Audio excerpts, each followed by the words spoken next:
then it was starting to become cool because that's when the MCU actually started, of course, as you know, 2008 when Iron Man came out. After Iron Man came out, then like being a geek and everything, all that stuff, when they started building the MCU, then it was cool. Then it was cool to be nerdy. Then it was cool to be in the comic books because they made like the perfect iteration outside of Superman, of course, but like the perfect like superhero movie.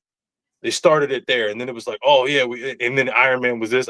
They even made, you know, because the colors were similar. They even put like, the old Redskins logo on the front of the Iron Man. Like, and so then it was cool. Like, oh Lord, it's bleeding over into the NFL now. So, but yeah, I totally get it.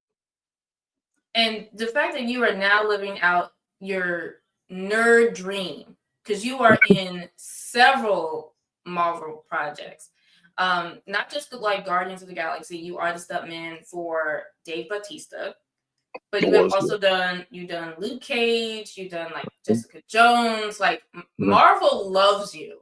Marvel keeps you busy.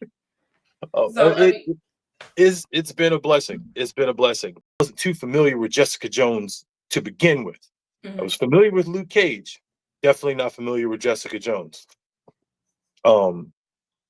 But when I get in there, I was just like, oh, and it's just Marvel logos everywhere. I was like, oh my God, what is up? Oh, and it was crazy. It was crazy. I'll never forget it. But that was my first introduction to major motion, major budgeted productions was Jessica Jones for sure. That was my second credit ever. Oh wow! And it's like so early in your stunt career, you're already in like at Marvel's doorstep. And to be honest, I'm not surprised that you came in like surprised, because Marvel has a habit of keeping things like tight knit. So tight knit. Like it's very secretive.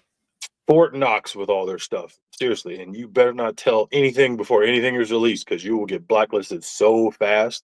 Oh yeah. But yeah, I mean, that is so